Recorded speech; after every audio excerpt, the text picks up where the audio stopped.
Hello, dear friends. I'd like to welcome everyone presently watching Sotnik-TV. It's Saturday, March 7th, 2020. The Moscow time is 7 p.m. sharp. We are streaming live. Moving to the main story of our evening analytical show today. The coronavirus epidemic has now spread over 90 countries. That was reported by the World Health Organization today. The cases were detected in Serbia, Slovakia. Yes, we have that over here as well, in Vatican, Peru, Cameroon and Togo. Cameroon became the first country in Central Africa to report of the virus. By the way, according to China authorities, for the first time in weeks, yesterday the number of those infected daily reduced by 100. Yet Philippines, with the population of over 100 million, prepare for declaring emergency. On Friday, 48 new coronavirus cases were registered in Great Britain. So far, that has been the largest outbreak since the epidemic began. The total number of those found infected in the UK is 163. The total number of those infected all over the world today exceeds 100,000. 20,000 of those reside outside China. So far, there have been 3,400 little outcomes registered in total. Around 3,000 of those were reported from China. Vatican, Serbia and Slovakia have one infected each. Yes, we have one here in Bratislava. His son has returned from Italy and could have carried the virus. There are 12 infected in Czech Republic. Today they report 4 new coronavirus cases in Russia. Those are detected in the cities of St. Petersburg and Lipetsk. On the day before, 5 cases were reported in Moscow and Nizhny Novgorod. As of today, there are 14 officially registered coronavirus cases in Russia. 2 of those sick are the citizens of China. There are also 11 Russians who returned from Italy and 1 Italian citizen. Yeah, that was official numbers. We also possess some unofficial data that will be revealed during today's show main episode.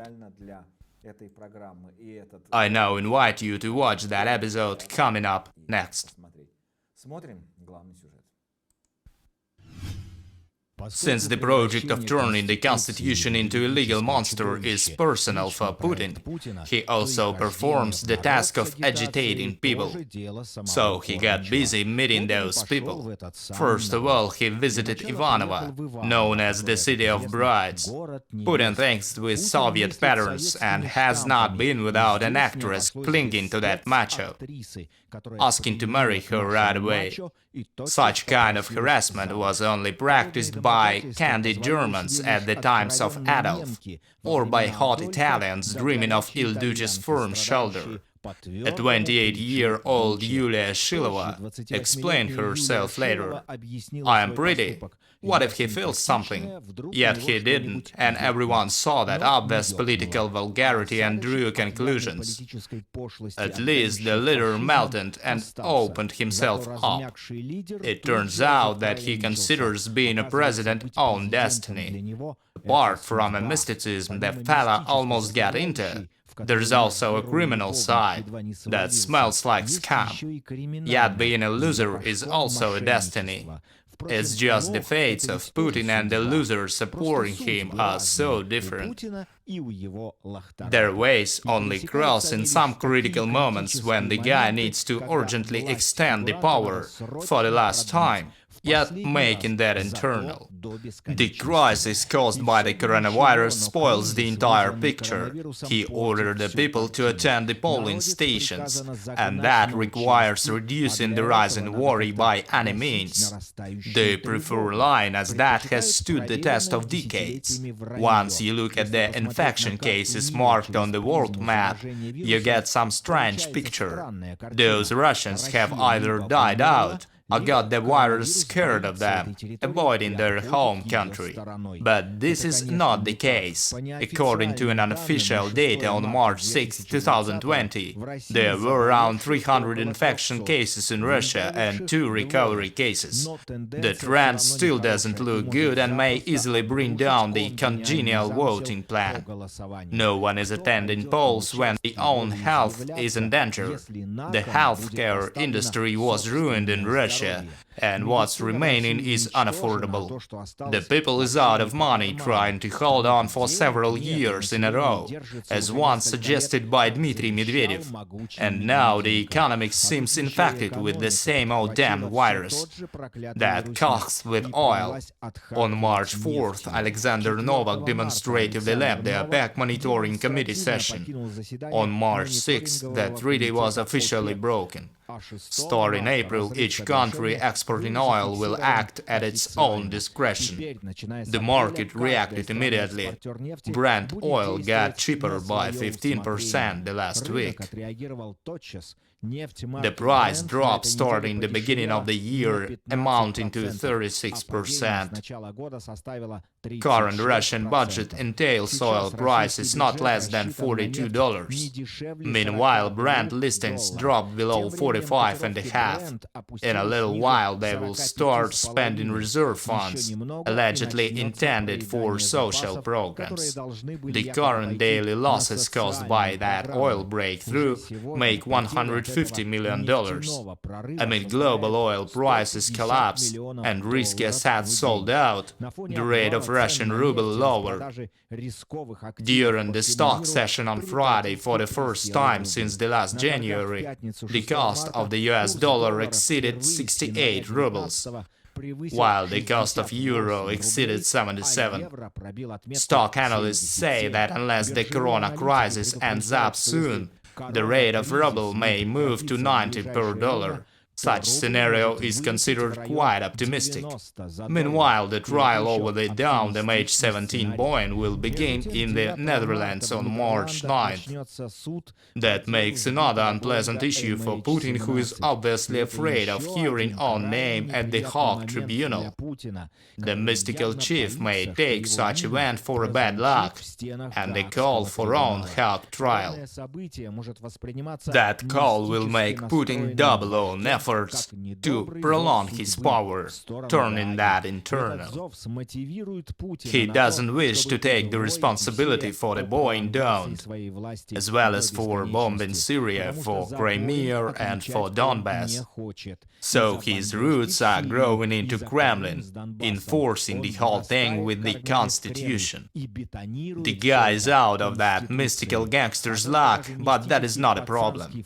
He will now lie and cheat as he always does. So watch his hands. His whole scenario has been mapped out.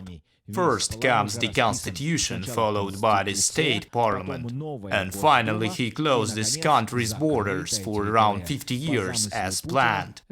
After that, everything will depend on medical approach, as there was said that would leave no stone unturned in the country and in the state, and the only figure remaining will be Vladimir Putin. That was the main episode of today's show. You're watching live stream on Sotnik-TV. Our Saturday show is on.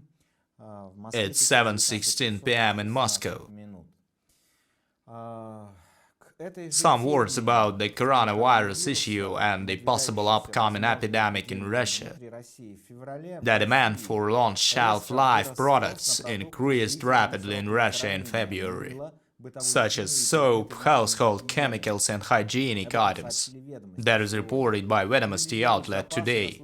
People stock up on that in the event of the coronavirus epidemic spread. According to its representative, Platypus online store increased the sales of canned goods on the final week of February by 67% comparing to the last year. The sales of groceries such as grits and noodles increased by 55%, drinks by 25% and frozen food by 18%. The sales of long-life food and water by Goods.ru marketplace increased almost 4 times, and those of household products 5 times on the 2 final weeks of February. The demand for canned food at Ashan stores increased by 5% over the beginning of the month on the 2 final weeks of February. There's no panic, of course, yet people store that for good. And here's the conclusion out of that. Despite any statements and declarations by the officials suggesting there's almost no virus in Russia, the people there are bracing themselves for the possible breakout. That illustrates the extreme degree of distrust to the authorities who get used to lying from the top down. So people choose better to be safe than sorry, which is natural. Everybody knows how it happens in Russia. Once something serious starts, it rages up big time. Take care of yourselves, please support Sotnik-TV on Patreon if possible. Let's make a hammer out of our channel and strike Putin's propaganda with this hammer. Let's break that propaganda nest into pieces. So sign up to Patreon. Be sure to watch Sotnik-TV and take care of yourselves in any way that you can. Take care of your close ones, family and friends. Take care of your hearts and souls. I see you next week. Watch Sotnik-TV.